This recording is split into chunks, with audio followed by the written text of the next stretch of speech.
네, 오늘의 굿닥터 바로 소개해드리겠습니다. 나와 내 가족의 허리 건강을 지켜주실 분이죠. 김병호 원장님과 함께합니다. 안녕하세요. 네, 반갑습니다. 네, 네, 김병호 네, 원장입니다. 원장님 반갑습니다. 자, 이제 허리 이야기하면서 보통 이제 많이들 또 말씀하시는 게 엉덩이 통증이에요. 나 이렇게 엉치가 아프다라고 표현들을 많이 하시는데 이게 엉덩이 통증이 일시적인 근육통일 수도 있지만 계속해서 반복이 될 경우에는 조금 어떤 질환을 의심을 해봐야 된다면서요? 네, 맞습니다. 우선 이제 엉덩이 통증 자체가 굉장히 이제 중년층 이상에서는 네, 흔히 발생할 수 있어요. 그러시더라고요. 네, 박서진 아나운서는 아직까지는 한 번도 경험. 전혀요. 아직 젊으신 것 같습니다. 아직 예. 느껴보지 못했는데 허리는 좀 아파요. 맞습니다. 예. 예. 근데 이제 이게 내려옵니다. 사실상 이제 허리에서 젊었을 때는 허리 통증을 많이 경험하다가 이게 이제 나이가 들면서 엉덩이 쪽으로 내려오신다고 보시면 네. 돼요. 예. 그래서 한쪽으로 좀 치우치는 경향이 있어요. 그래서 양쪽도 의심해봐야 되겠지만 이제 한쪽으로 좀 치우치는 경우가 많고 여성이 많습니다. 예. 현대인은 앉아서 생활하는 게 많으니까 아무래도 이제 그런 경우가 많은데 네. 지금 이제 뭐 슬라이드에 보이는 것처럼 뭐 허리 디스크도 원인이 될 수 있고요. 협착증도 원인이 될 수 있고 또 이제 이상근 증후군, 자골신경통, 그다음에 이제 엉덩이 내부에 있는 힘줄염이나 점액낭염처럼 수많은 병이 원인이 될 수 있습니다. 그리고 꼭 이제 시청자 여러분들께서도 기억을 해 두셔야 할 것이 한 가지 있어요. 네. 그게 뭐냐면 일단 이제 우리가 무릎이든 이제 환자가 어디가 아프냐라고 물어보면 무릎이 아프거나 팔꿈치가 아프거나 허리, 엉덩이 이런 식으로 이제 부위가 정해지잖아요. 근데 이제 그 부위 안에 구조물이 팔꿈치라든지 어깨라든지 뭐 허리라든지는 좀 단순해요. 네. 그 안에 들어있을 구조물은 정해져 있어요. 근데 엉덩이는 복합적입니다. 그래서 이제 여러 가지 영향을 받을 수 있는 거예요. 쉽게 말해서 허리에 병이 있어서 협착증이나 디스크 때문에도 아플 수 있지만 엉덩이 자체에 관절의 문제인 경우도 있을 수 있고요. 네. 그리고 힘줄이나 혹은 이런 것들이 같이 병행되면서 염증으로 인한 통증도 있고요. 다른 기타 등등의 여러 가지 원인이 함께 존재할 수 있습니다. 그래서 두 가지 원인이 세 가지 원인이 이런 식으로 있을 수 있다는 거예요. 네. 그래서 그 점을 꼭 기억을 해두시고 빈도적으로 보면은 예상외로 허리와 관련된 척추 질환이 많은 편입니다.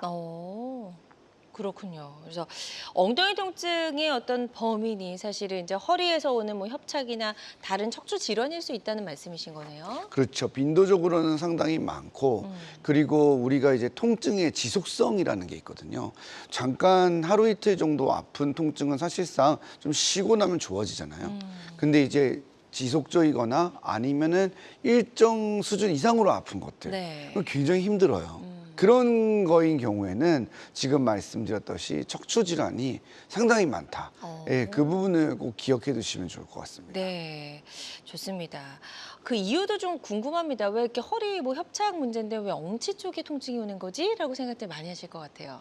네, 그 부분이 진짜 제일 많이 말씀하시는 내용이에요. 네. 그러니까 환자분들이 오셔서 예를 들어 가지고 자기는 이제 오른쪽 엉덩이가 너무 많이 아프신 거예요. 그래서 이제 주로 오신 분들이 이제 뭐 중년 여성분들이 계시는데 예를 들어 뭐 70세 여자 환자분이신데 뭐 운동도 잘 하시고 하는데 계속 엉덩이가 아픈 거죠. 네. 그래서 뭔가 거슬리는 통증이 있다가 좀 좋아졌다가 또 불편하니까 동네 정형외과 의원 등을 가셔서 네. 물리치료도 받고 약도 먹었더니 좀 나아지는 거죠. 그러면서 이제 뭐 이런 증상들이 생기는 경우가 많고 지금 슬라이드에 나오는 이런 소개 내용이 많아요. 그래서 식당 일을 하시는데 오른쪽 통증이 생기고 자세 바꾸면서 아프고 점점 심화되는 거거든요. 네. 그러면서 이제 통증으로 생활에 지장을 받게 되면서 검사를 했더니 이렇게 진단을 받게 되는 경우가 상당히 많습니다. 근데 이러한 게 왜 생기느냐를 보려면은 그렇죠. 이제 그 척추의 구조를 좀 볼 필요가 있어요. 네. 그 부분을 좀 이제 설명을 조금 더 드릴 텐데 이게 이제 뭐 엉덩이와 관련된 것들의 연결선상에 있는 거는 신경 때문이라고 보시면 됩니다. 네. 그러니까 신경 뿔이라고 하는 거는 근육을 지배하게 되어 있어요. 그래서 우리 몸에서 신경은 전선 역할을 하는 거라서 네. 이 신경이 전선 역할을 해서 근육을 움직여주는 거예요. 그렇게 이해를 하시면 되는데 그 신경에 문제가 생기게 되면은 이게 근육으로 가서 그 부분으로 증상이 나타나게 됩니다. 네. 그래서 예를 들어서 5번 신경 뿔이라고 하면은 대부분의 감각 분포를 하는 데가 엉치에서 뒤허벅지, 정강이까지 가게 되거든요. 그럼 이제 5번 신경 전체에 문제가 많이 생기게 되면 엉덩이를 벗어나서 정강이 발목까지 내려가게 돼요. 그래서 굉장히 심화된 분들은 환자분들이 예전에는 허리 아팠고 그다음에 엉덩이 아프다가 지금은 발목이 시리다고 하세요. 발목까지. 네. 그러면 발목 시리다고 하면은 발가락으로 가나요? 그렇죠. 발가락까지도 갑니다. 어. 그럼 발목의 원인일까요? 아닙니다. 네. 발목 잘 움직이세요. 만져도 통증도 없고 관절 문제가 있는 것이 아니라 신경통이 내려가는 방사통이 되어가지고 발목까지 내려간 거거든요. 그 전 단계가 이제 엉덩이로 오는 거고 엉덩이 통증은 이렇게 연관성이 밀접하게 있다가 보니까 해결이 잘 되지 않고 무언가 근본적인 원인을 치료해줘야지만 이 협착증과 관련된 통증은 개선된다는 그런 특징도 가지고 있습니다. 네, 그렇군요. 그래서 우리가 구조적으로 좀 살펴보니까 조금 더 이해가 쉬웠던 것 같고, 요 단면도 안에 하나 더 이제 신경이 어느 공간에 지나는지 이것도 좀 한번 그림 보면서 설명 좀 들어볼게요. 네네네. 네.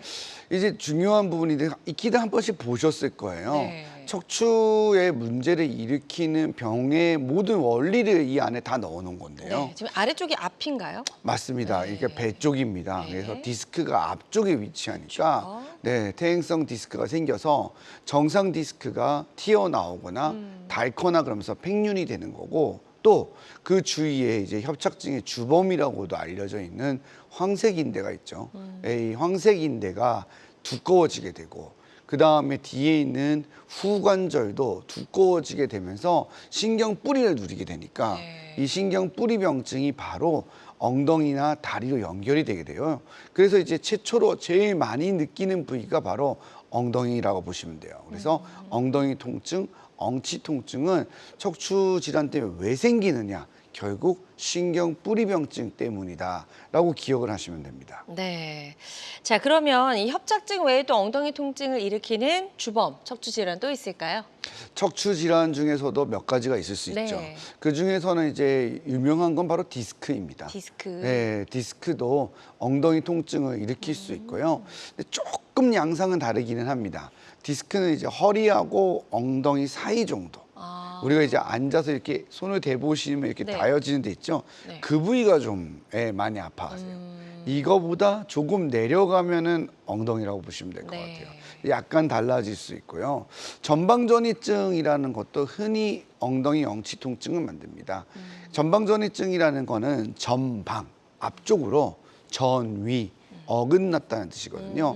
전방전이증이 발생하면 퇴행성 디스크하고 협착증이 생길 수밖에 없어요. 네. 그래서 전방전이증은 이걸 가지고 있고 또 전방전이증은 그냥 단순히 어긋나는 게 아니라 흔들거리게 되거든요. 네. 그래서 이제 불안전증을 가지고 있는 경우가 많기 때문에 엉덩이 통증을 아주 잘 일으키는 병이라 보시면 돼요. 그렇군요. 이외에도 뭐 압박 골절부터 시작해서 분리증, 척추염, 다양한 척추 질환들이 엉덩이 통증과 연관이 되어 있어서 사실상 어느 정도 이상 지속된 그리고 어떤 치료를 기본적으로 했는데도 지속되는 경우에는 MRI 검사를 해보시는 게 가장 빠릅니다.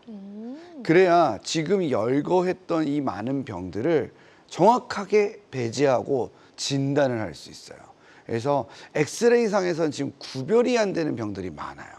그렇기 때문에 디스크인지 협착증인지는 사실상 확실하게 구별하기 위해서는 MRI 검사가 꼭 필요하다는 점을 기억해 두시고요.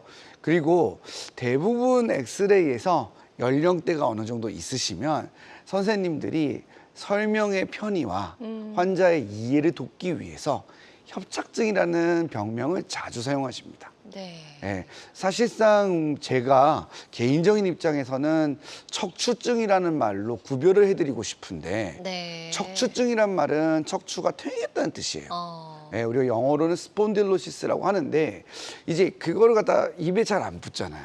그죠? 척추증이라고 하면은 환자분이 갑자기 뭔가 또 새로운 병명인가 하고 그쵸. 걱정되거든요. 근데 의사는 환자를 또 교육시키고 가르쳐 드려야 되는 또 중요한 일이에요. 그래서 저희한테 선생님이라고 표현을 해주시는 거고. 네. 그러다 보니까 설명과 이해를 돕기 위해서 협착증이라는 단어를 굉장히 널리 사용한다는 것도 그냥 기억해 두시면은 아마 진료를 보실 때 도움이 되실 겁니다. 네. 자, 그런데 저희가 이렇게 방송 진행하면서 시청자분들 전화 많이 주세요. 그래서 전화를 좀 받아보다 보면 수술은 절대 하면 안 되는 게 아닌가요? 라고 말씀하신 분들도 계시거든요. 네, 맞아요. 거기에 대해서도 좀 한마디 해주시죠. 수술이라고 하는 것은 필요한 순간에는 해야 되는 것이 맞습니다. 네. 그리고 수술을 했을 때 가장 빠르게 좋은 결과를 얻을 수 있는 경우도 많습니다. 그런데 이제 이게 우리가 기억을 해 두셔야 될 것이 하나 있는데, 첫 번째는 이제 제가 예전에 레지던트 때나 혹은 제가 전문의를 따고 난 다음에 펠로우 임상 강사를 할 때의 수술과 지금의 수술이 많이 달라요. 네. 그게 첫 번째예요. 수술은 변합니다. 예, 계속 진화하거든요. 그러다 보니까 수술적 치료는 우리가 이제는 절개를 해갖고 하는 수술이 관열적 절개술은 거의 없어져 가고 있고 이제는 채소 침습 수술로 가고 있어요. 네. 모든 그 수술의 영역이 그렇습니다.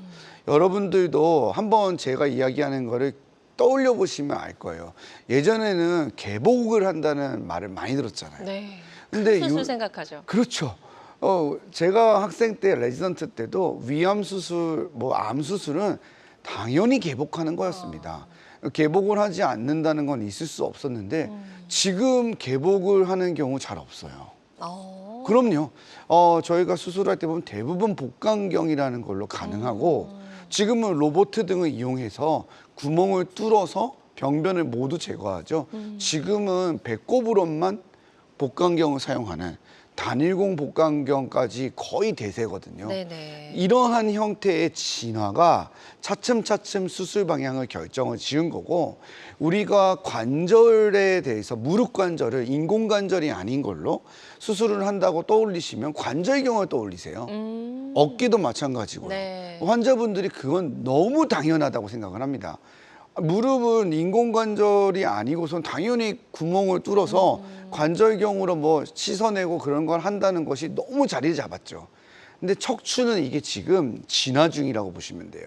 그래서 제가 처음에 방송을 할 때는 내시경을 한다고 하는 것이 좀 생소한 거였는데, 지금 오늘 저기 또 뭐 사전에 뭐 좀 새로운 치료 방법이 있냐, 이제 내시경 새롭지가 않아요. 네. 제가 좀 여쭤봤어요. 네, 왜냐하면 이제는 거의 보편화돼 가고 이게 진화를 하고 있기 때문에 네. 이제는 하나의 메인 치료로서의 어떤 자리를 차지하고 있어서 지금은 이제 채소 침습으로서라는 것을 기억해 두시면 좋을 것 같고, 네. 그러한 의미에서 수술이 다양해지면서 환자분의 선택지도 넓어졌다. 그런 것들을 기억해 두시면서 오늘 강의를 좀 보시면은 도움이 될 것 같습니다. 네. 아니, 환자 입장에서 너무 좋죠. 개복하지 않고도 정말 작은 그 구멍 하나만으로도 수술이 가능하다면 너무 좋은데, 이제 어떻게 보면 척추 치료도 이제 그 방향으로 가고 있다는 말씀이시잖아요. 그래서 그 내시경 치료에 대해서도 좀 간단하게 단계별 치료법도 좀 설명을 들어볼게요. 네. 우리가 이제 내시경 치료를 할 때는 뭐 이제 단계별로 이야기한다는 슬라이드는 굉장히 당연한 슬라이드를 보시게 될 거예요. 뭐 1단계에서는 우리가 대부분의 약물 치료라든지 주사라든지 기본적인 치료를 하고 네. 결정을 하는 거예요. 근데 이거를 너무 당연한 얘기라고 할 수 있는 것을 제가 왜 말씀드리냐 하면요. 내시경으로 하는 치료는 기본적으로는 수술적인 치료입니다. 근데 크게 절개하지 않고 1cm 미만의 구멍을 뚫어서 병변을 제거하는 거예요. 그러면 자, 앞서 우리 아나운서님께서도 저한테 환자는 수술을 하기 싫다라고 얘기를 했잖아요. 네. 그럼 내시경 치료를 간단한 병에서 해야 될까요? 또 간단한 병은 또 그렇게까지 안 해도 될 것 같고요. 절대 아니에요. 절대. 예. 예, 그냥 내시경은 조금 튀어나온 디스크를 보기 위해서 개발된 방법이 아닙니다. 그쵸. 그래서 내시경 치료를 유념 있게 보셔야 될 분들은 이 시청자분들이 나 어제부터 잠깐 엉덩이 아팠는데 이거 안 보셔도 돼요. 예, 이런 말 하면 안 될 텐데 예, 그 자기랑 해당 안 되는 거예요. 네. 어떠한 분들이 봐야 되냐면은 주사도 여러 번 맞았고 2, 3개월 정도 치료도 해 보았는데 이게 해결이 안 되는 거예요. 네네. 그런데 병원을 갔더니 선생님이 수술을 하셔야 된다라고 이야기를 했어요. 수술에 겁을 먹었죠. 당연히 난 주사도 한 대여섯 번 맞았고 혹은 뭐 2, 3개월 약도 먹었고 너무 좀 힘든데 이거 아닌 것 같은데 하고 병원을 가서 검사를 했더니 수술 이야기가 나왔어요. 자, 그러면 환자라면 어떻게 생각을 할까요? 이게 정말 맞는 건가를 의심합니다. 네. 너무 당연한 거예요. 이 선생님이 진짜 정확한 진단을 한 건가? 그리고 가족에게도 물어보죠. 나 어린 동이가 아파가지고 엄마가 병원 갔더니 아들한테 전화를 하거나 따님한테 전화를 하면 아들이 따님이 난리가 나는 거죠. 그 병원 어디예요? 라면서 야, 뭐 오자마자 뭐 노인네 수술부터 하라고 하네. 그러면서 이제 찾기 시작합니다. 그래서 이제 유명한 병원을 또 검색도 하고 지인의 추천도 받아서 또 갑니다. 네. 가면 이제 선생님이 뭐라고 이야기를 하냐면은 시술을 하라고 합니다. 그럼 이제 저 선생님은 수술을 하라고 했는데 이 선생님은 또 시술을 하라고 하니까 그럼 마음이 또 시술 쪽으로 기울 것 같아요. 시술 쪽으로 네. 기울죠. 그러면서 또 이제 환우의 검색도 해보고 시술을 하는 것도 들어보고 비용도 만만치 않구나. 맞아요. 이런 이야기도 듣고 하면서 이제 뭐 시술은 해도 얼마 못 가서 또 재발한다는데 뭐 이런 얘기도 듣게 됩니다. 그러면서 이제 환자 헷갈리는 거예요. 야, 이게 맞는 건가? 그러면서 이제 막 책도 찾아보시고 공부도 하면서 맞아요. 이제 어느 정도 이제 지식을 얻게 돼요. 얻게 되면서 야, 그러면은 우리 어머님 같은 경우에는 이러한 치료 방법을 해야 되겠구나라고 하면서 이제 오시게 되는 거거든요. 네. 그 과정 중에 여러분들이 이제 내시경이라는 걸 선택하게 되는데 여기서 환자들이 가장 근본적으로 질문을 하시고 네. 의사들한테 물어보지는 않지만 마음속에 가지고 있는 게 있어요. 어떤 거죠? 그게 뭐냐면은 왜 의사들마다 이야기가 다르냐는 거예요. 아니, 글쎄요. 환자 네. 입장에 대보세요. 감기가 걸리고 열이 나면 해열제를 먹잖아요. 그죠? 그리고 항생제 처방을 받잖아요. 근데 왜 이 선생님은 시술이고 이 선생님은 수술이고 자, 수술로 들어가면 이 선생님은 미세현미경 황색인대 제거술을 하고 이 선생님은 PSAD 내시경을 하고 이 선생님은 양방향 내시경하고 더 구체적으로 들어가면 이 선생님은 여기는 유압술에 위에는 뭐 조금만 넓혀주고 어떤 선생님은 수술을 2군데 어떤 선생님은 수술을 1군데 이게 다 틀리다. 달라요. 그러면 이제 환자가 복잡해지고 굉장히 힘들어집니다. 결정하기 어려울 것 같아요. 그리고 드는 것은 아니 선생님들이 왜 이렇게 다르지? 그게 가장 커요. 네. 그 이유는 선생님들마다 자기가 가장 잘하려고 하는 가장 자신 있어 하는 치료 방법으로 치료를 하기 때문이에요. 그래서 협착증과 관련된 이러한 병들은 우리가 포괄적으로 어떻게 딱딱 찍어내듯이 수술을 결정하기가 어렵고 환자에 맞추어서 네. 그때그때 따라 이득과 손실을 따져야 된다는 거예요. 그게 굉장히 중요한 부분입니다. 그러네요. 예, 예. 그래서 선생님들마다 의견이 다를 수 있고 생각이 다를 수 있는데 저는 개인적인 견해로서 방송을 통해서 환자분들에게 시청자 여러분들에게 도움이 될 만한 조언을 한 가지 한다면 수술 범위가 최소한일수록 좋습니다. 당연히 그게 환자의 회복과 비례해요. 그렇죠. 네, 그게 중요하고 한 번 더 하더라도 최소한으로 하는 것이 좋습니다. 예를 들어 나사를 4개를 박는 유압술을 해야 되는데 어차피 망가질 거니까 6개 혹은 8개를 박는다.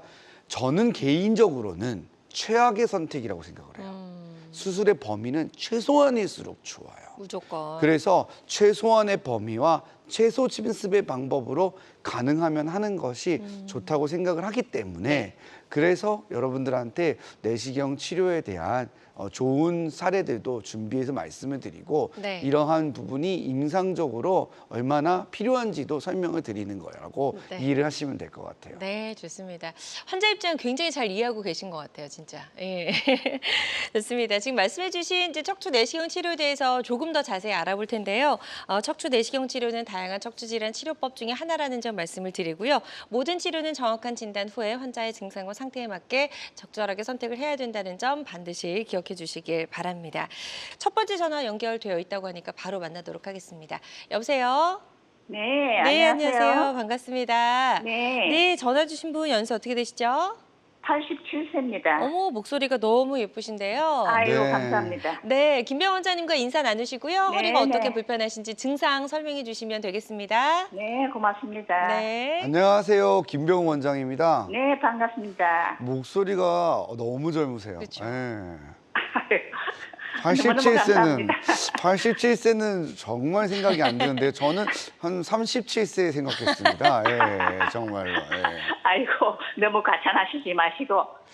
한번 그러면 오늘의 네. 고민이나 상담 원하시는 내용을 한번 말씀 주시면 제가 네. 잘 설명을 드려볼게요. 예. 네, 저는요, 낙상을 해가지고 아, 네. 운동 강화를 세면대에 아주 세게 받았어요. 예, 그러셨군요. 예, 그래서 병원에서 말씀하시기를 처음에는 꼬리뼈가 앉았다고 말씀하시던지 네, 한 네. 2달 후에는 또 요추 1번이 내려앉았다고 말씀을 하시더라고요. 그렇군요. 그러니까 처음에 낙상을 하셨고 네. 그러면서 다친 다음에 처음에는 꼬리뼈 골절이라고 했다가 네. 두 달 있다가 요추일본 골절이라고 진단을 받았군요. 네. 네.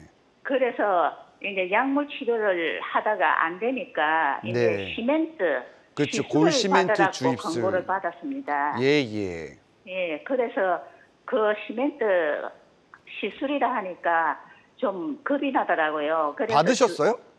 아니요, 받지는 아직, 않았는데, 네. 예, 주위 지인들에게 물어보니까 네. 별 효과가 없다는 사람도 있고, 막 아, 그래서 네. 차일피일 하다가 시기를 놓쳤습니다. 그러면 지금은 다치신 지는 얼마나 되셨어요? 지금 딱 1년 됐습니다. 그럼 뭐 많이 지나갔네요. 그죠? 네, 네, 그래서 현재는 통증이 있으세요? 네, 처음에는 통증이 허리에만 있었는데, 네. 그래가지고 이제 꼬리뼈로 주사를 맞았습니다. 네, 한 네, 번. 네. 뭐 스테로이드가 뭐 조금 들어가 있다고 말씀을 하셨는데 아주 무난한 치료입니다. 네. 예. 그래서 맞고 나니까 허리는 조금 나아졌습니다. 네, 네. 그랬는데 이 다리가 음, 밤에 잘 때만 네, 네. 막 땡기고 아프고 아리고 이래가 잠을 못 잘 정도로 아팠어요. 네. 그래서 이제 병원에 갔더니 허리에다가 스테로이드 주사를 3번 맞았습니다. 네, 네. 그러고 나니까 이 장단지는 나았는데 네, 네. 종아리 밑으로 네. 안 났더라고요. 그렇군요. 예, 그럼 지금도 그래- 그 통증이 지속되는 거예요? 예, 아직도 통증이 지속이 됩니다. 어느 쪽이 한쪽만 아픕니까? 양쪽이? 두쪽 다 막 아리고 아파요. 아리고 아프고. 네. 네. 그러는데 일주일 전부터 네. 발목 밑으로 열이 많이 나거든요. 네. 예, 그래서 지금도 열이 화끈화끈하고 나는데 음흠. 다리는 그대로 계속 밤에만. 계속 아프고 밤에만. 네, 밤에만 걸어 이래 다니시는 아프고. 건 잘 걸어 다니세요? 네, 걷는 거는 걷는데 암만 해도 몸이 무겁죠. 그렇습니까? 네, 그러면 네. 지금은 허리, 엉덩이 이런 데보다는 종아리가 많이 아프신 거네요. 네, 그렇죠. 그 그리고 발목 밑하고 발목 밑하고 열 나는 거하고. 열 예. 나는 것하고 잠잘 네. 때 이게 거슬리는 거고요. 예. 그럼- 잠잘 때만 그래요. 낮에는 조금 괜찮은데. 괜찮고. 네, 밤에만 MRI 많이 검사를 하셨나요? 최근에? 아프고. 네? 최근에 MRI 검사를 해봤나요?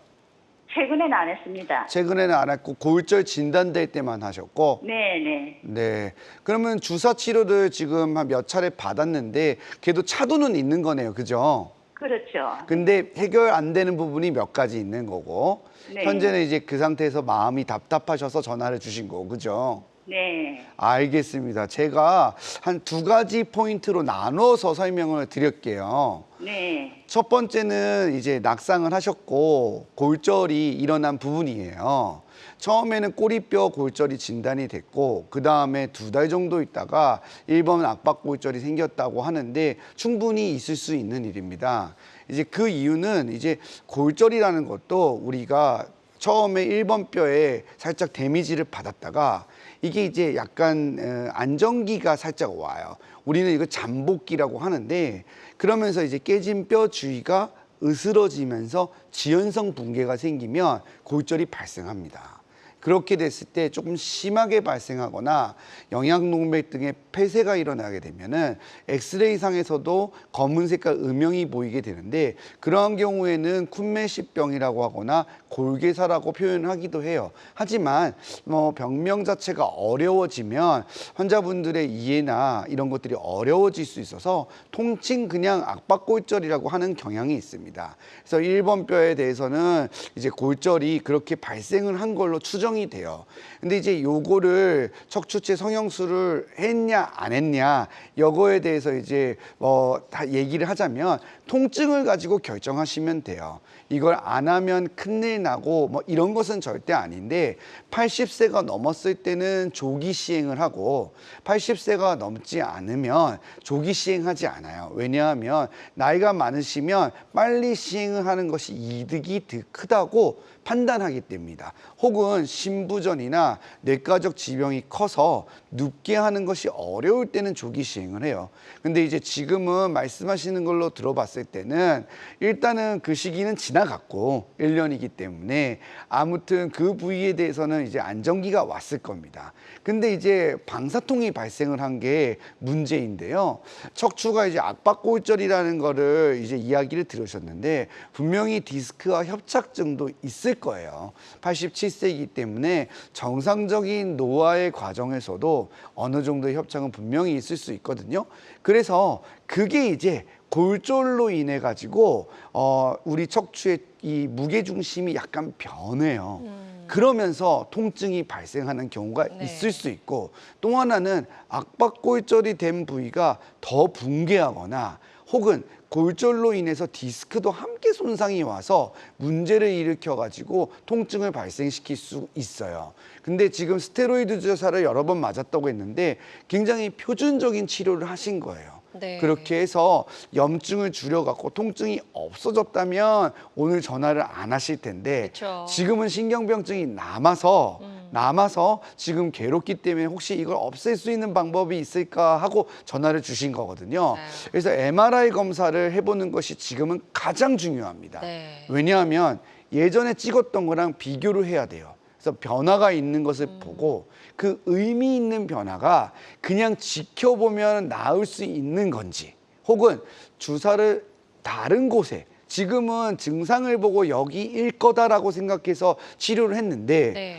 여기가 확실하구나 하고 주사를 놓아야 될지 요거를 결정해야 되고요. 혹은 주사나 이런 방법이 아니라 다른 방법으로 바꾸어서 치료를 해야 될지도 마지막으로 네. 판단을 해봐야 되기 때문에 현재 우리 시청자분한테 가장 중요한 것은 MRI 검사다라고 설명을 드릴 수 있을 것 같아요. 네, 좋습니다.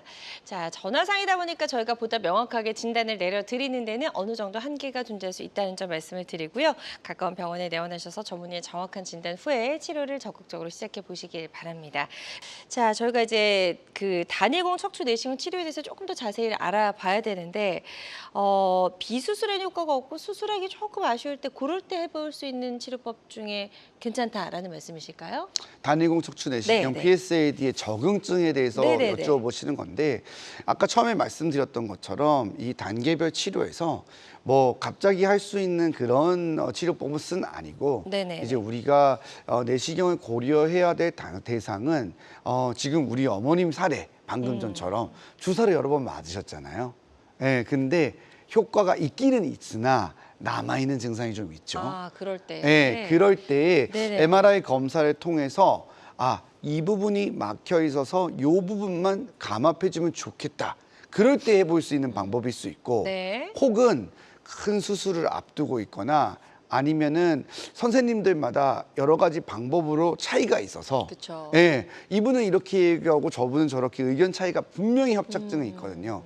그때 이제 내시경으로 감압을 할 수 있는 그런 이제 의사 선생님을 만나게 되면은 네. 내가 관절적 절개술이나 유합 대신에 이 수술을 통해 해볼 가지고 수 있겠다. 예, 통증을 조절해 네네. 볼 수 있는 방법이 될 수 있고 네. 마지막은 일반적으로 우리가 말하는 시술들 있지 않습니까?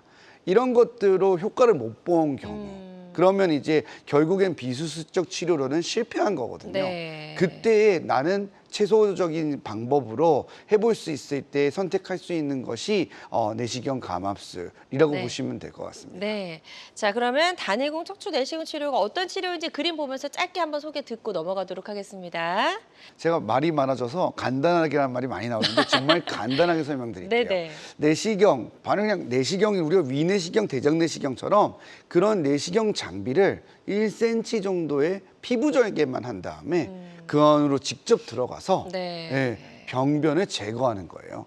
그게 황색인데면 황색인대를 제거하고 디스크면 디스크를 제거하고 네. 추간공을 넓혀야 되면 추간공 확장술을 하고 그러니까 내시경을 이용해서 뭐든 간에 다할수 병변을 있네요. 다 제거하는 게 네네. 가능하다는 것을 그렇게 기억해 두시면 됩니다. 네. 좋습니다. 아무래도 크게 절개가 없으니까 흉터 걱정 크게 하지 않아도 될 것 같다는 생각이 들어요. 네, 아무래도 이제 절개창이 작다 보니까 이후에는 없어지고 사실상 뭐 등은 잘 보이지가 않는 부위라서 네. 흉터에 대해서는 그렇게 걱정을 하시는 경우는 별로 없는데 네, 네. 제가 이제 이 사진을 보여드릴 때 부연 설명으로 드리는 가장 중요한 것은 척추는 이제 예전에는 제가 학생 때나 레지던트 때만 해도 그냥 뒤를 절개하는 거가 의사들이 아무런 이런 표현은 정말 죄송한데 죄책감이 없었어요. 당연히 그래야 되는 당연히 그래야 되는 거고 그 기능을 인정 안 했어요. 하지만 지금은 기초 연구가 다 돼서 척추에서 가장 중요한 것 중 하나가 기립근이라는 걸 알았어요. 근데 내시경은 제가 계속 얘기했죠. 피부만 절개한다고. 예, PSAD라고 하는 이 어려운 용어를 위해 쓰는 이유가 네네. PSAD의 P자가 바로 경피적이라는 percutaneous의 약자예요.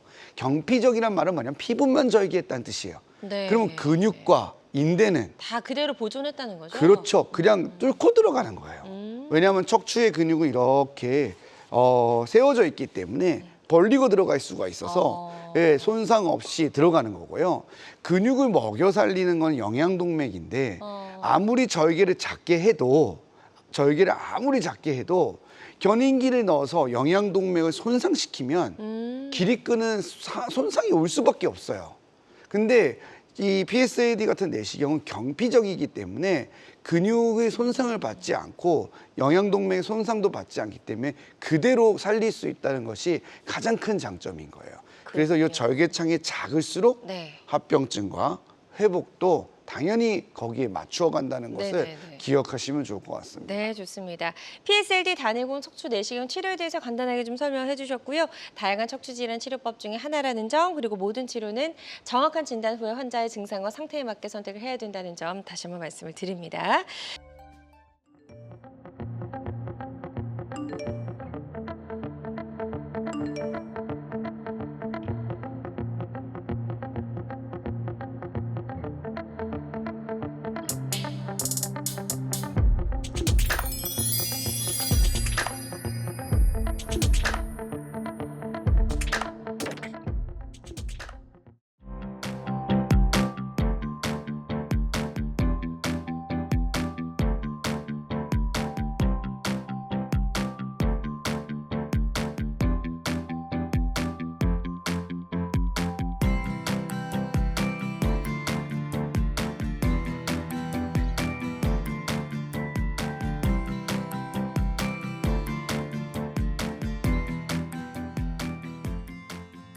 연결된 전화 바로 연결해서 받아보도록 하겠습니다.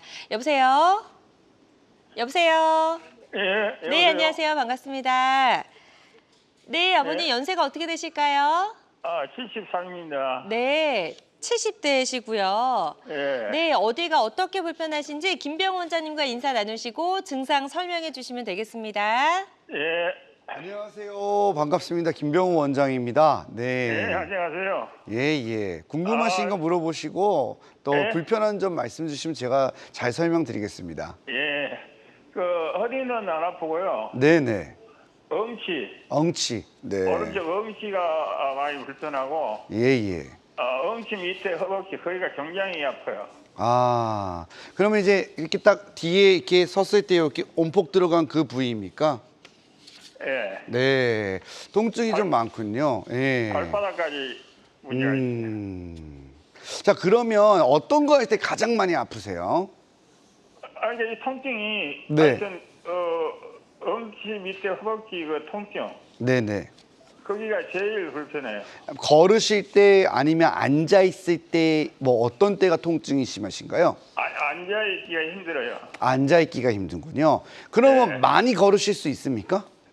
걷는 거는 뭐 어느 정도 좀 걸어요. 아, 그래요? 뭐 몇백 미터를 걷고 뭐 5,000보를 걷고 다 가능하신 거네요? 아니 그렇지는 못하고 아, 그렇게는 못 하시고. 다리에 힘이 좀 딸리니까. 다리에 힘이 좀 딸리니까. 하지만 앉아 있는 게 가장 불편하고 네. 앉아 있는 게 이제 예를 들어서 의자냐 아니면은 바닥이냐 혹은 뭐 폭신폭신한 의자냐 딱딱한 의자냐에 따라서 영향을 받습니까?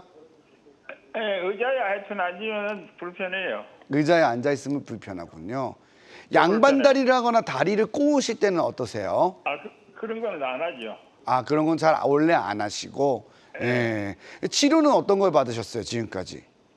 양방향 내시경이라고 네네. 허리에 좀 수술을 했어요. 아, 이미 치료를 받으셨군요. 예. 예, 작년에. 네네. 구멍을 2개 뚫어서 이제 네. 병변을 제거하는 수술 방법 중에 하나인데, 그러면은 그 수술을 이 오른쪽 엉덩이 통증 때문에 받으셨던 거예요? 예, 그랬는데 효과가 없나요? 전혀 효과가 못 봤어요. 아, 전혀 효과를 못 봤어요. 네. 그러면은 그 수술을 받은 이후에 좋아진 것이 한 개도 없나요?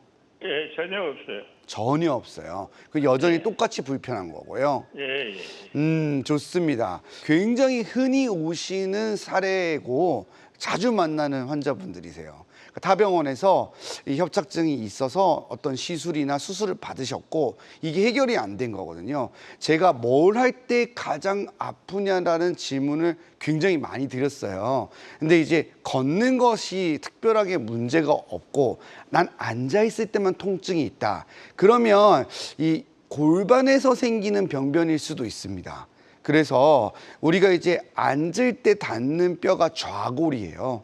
환자분들이 저보고 좌골이 왼쪽 엉덩이냐 그러시는데 그게 아니라 앉을 때 닿는 네네네. 뼈거든요. 네. 그 좌골 주위로 연세가 드시면서부터 힘줄염이나 혹은 이 점액낭염이나 이런 것들이 굉장히 많이 생깁니다. 그리고 그 뒤편으로 좌골신경도 지나가기 때문에 이 자극을 많이 받게 되면은 상당히 이 통증을 느낄 수 있어요. 이 협착증하고도 연관성이 있습니다. 왜냐하면 협착증이 있는 환자들이 결국에는 근육도 약하게 되고 근육성 좌골신경통은 굉장히 잘 동반하거든요. 근데 이제 그 이후에도 해결이 잘 안 됐기 때문에 그 부분에 대한 치료를 좀 해볼 수가 있어요. 그 부분에 대한 치료는 의외로 굉장히 단순합니다. 주사 치료라든지요. 혹은 간단한 시술들이 있어요. 그런 걸 통해서 지금 엉덩이 부분에 우리가 좀 미처 지금 알지 못했던 그 병에 대해서 다시 한번 체크를 해보고 치료를 해보시는 것도 도움이 될 수 있어요. 네. 그래서 오늘 소개하는 환자 사례에 있지는 않은데 이제 어떤 이제 여성분이 뭐 이런 경우들이 종종 있어요. 이제 허리에 신경 성형술이라고 해서 관 같은 걸 넣어서 하는 대표적인 시술 방법이 있는데 그걸 하고 나서 한 30%, 20% 정도 좋아진 거예요. 한 30%, 20% 정도면은 사실상 환자 입장에서 만족을 좀 못 느끼거든요. 그럼요. 예. 그래서 저희 병원에 오셔가지고 제가 주사를 했는데 그걸로도 좀 잘 안 됐어요. 그래서 제가 동시에 치료를 해드렸거든요. 그때는 또 상당히 많이 개선을 느꼈어요. 이게 무슨 말이냐면은 병이 2가지 원인이 있는데 그 중증도가 차이가 있는 경우는 하나를 치료해야 나아요. 근데 2가지가 동시에 문제를 일으키는 경우에는 동시에 치료를 해줘야 합니다. 네. 그래야 개선이 될 수 있어요. 그래서 엉덩이 통증이라는 것이 엉치 통증이라는 것이 이렇게 굉장히 복합적인 부분을 가지고 있기 때문에 환자분들이 치료를 할 때 어려움도 느끼고 선생님들도 느끼는 부분들이 그쵸. 있는 거거든요.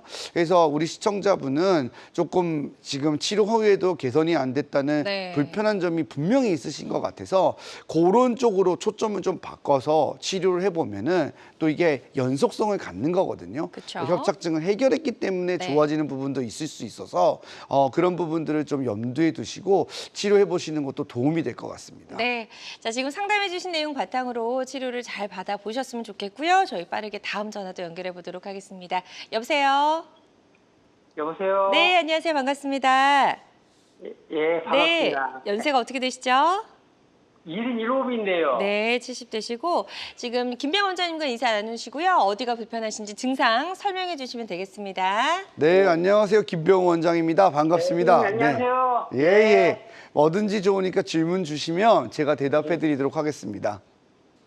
저는 그 엉치가 아파가지고요. 네. 허리가 질투면 허리 아팠는데 골반에다가 거의 아파가지고 네네. 탔으면은 네네. 그 물이 흐르게 딱 바로 내려가가지고 네. 아프고 네네. 거리는 이것이 질질해가지고 네네. 너무 사람한테 걷지도 못하고 많이 아파요. 아, 걷는 게 아파요. 힘드시군요. 걷는 게. 그죠? 예. 예. 그러면 치료는 뭐 받으셨습니까? 지금까지? 주사 치료 받았습니다. 약물 치료고 주사 치료고요. 주사 치료도 많이 받으셨습니까? 그전에는 받았는데 한 2개월 전부터 이렇게 제가 아파가지고요. 네네. 지금 계속 다니고 있거든요. 그러면은 예전에 처음 주사 맞았을 때 효과가 좋았습니까? 예, 아, 근데 이번에 주사 효과가 좀 떨어지는군요. 예. 아, 이건 되게 전형적인 예예요. 그러니까 이제 협착증이라든지 디스크라든지 이런 게 있을 가능성이 높아 보입니다.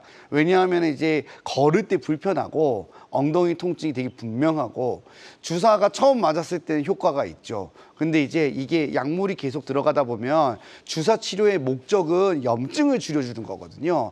근데 주사를 맞으면서도 만들어지는 염증의 양을 못 없애는 거예요. 닦아도 계속 생기는 거죠. 그렇기 때문이고 또 두 번째 이유는 주사가 들어가도 이제 신경이 잘 반응을 안 해요. 처음에는 하고 딱 반응을 하니까 확 낫는 느낌이 나는데 이게 반응을 잘 안 하는 거죠. 이때는 우리가 이제 오늘 소개해드렸던 방법이나 아니면 일반적인 다른 시술 방법을 생각해야 돼요. 네. 시술 방법은 주사로 약이 10개가 있다면 10개가 안 들어가니까 그 안에 약만 들어가면 나을 것 같다. 약만 들어가면 해결이 될 것 같다 그러면은 비수술적인 시술 방법을 생각해야 되고 MRI나 환자의 상태를 봤더니 이건 안 될 것 같아요. 그러면 오늘 설명드렸던 내시경적 치료로 깎아서 막고 있는 아니면 박혀 있는 가시 같은 것을 제거해주면 환자한테 도움이 된다면 그런 치료 방법을 선택해 볼 수 있을 것 같아요. 네. 그래서 지금은 증상이 전형적이기 때문에 현재 상태에 따라서 맞추어서 잘 치료하시면 불편하신 부분도 개선이 될 가능성이 저는 충분히 있다고 생각을 합니다. 네. 좋습니다. 그래서 PSLD 단일골 척추 내시경 치료가 모든 분들에게 답일 수는 없겠지만 분명 또 적용해보면 좋을 만한 그런 분들이 계시거든요. 끝으로 그런 어떤 분들이 또 받으면 좀 효과를 더 볼 수 있을지 간단하게 좀 정리해 주실까요? 어떤 분들이 효과가 있다는 얘기는 뭐 안 하겠고요. 네. 어떠한 경우에는 안 된다는 얘기를 좀 드리고 싶어요. 그래요? 왜냐하면 우리가 이 전화상이나 방송 매체를 통해서 오시면 가장 큰 환자분들이 갖고 제가 얼마나 많은 방송과 매체를 통해서 만나겠습니까? 이거로 난 낫고 싶다가 있어요.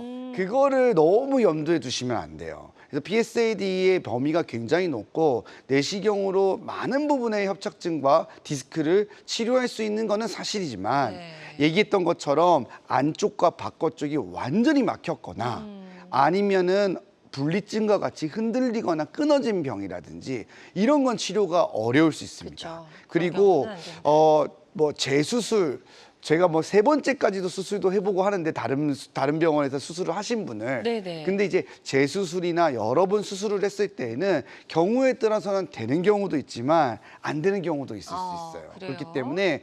이게 저 원장님이 얘기하는 거 들어보니까 다 고치겠구나. 물론 많은 부분을 고칠 수 있는 것은 사실이지만 아닌 경우도 안 되는 경우도 예. 있고 또 우리가 양쪽이 아프거나 그러면은 유압술이 훨씬 더 우선시되고 좋은 경우도 있을 수 있습니다. 그렇기 때문에 의사들은 자기가 가장 잘하는 방법으로 환자분을 치료해 주려고 노력한다는 사람이라는 걸 기억해 두시고 네. 모든 치료 방법에는 장단점이 있다는 것도 꼭 기억해 두시면 좋을 것 같습니다. 네, 좋습니다. 오늘 다양한 척추질환 치료법 살펴봤습니다. 모든 치료법에는 부작용이 따를 수 있고 개인마다 치료 효과가 다르다는 점, 또 전문의와 상담을 통해서 적절한 치료를 받는 것이 가장 좋은 선택이라는 점 꼭 기억해 주시기 바랍니다. 지금까지 김병원 원장님과 함께했습니다. 오늘 말씀 고맙습니다.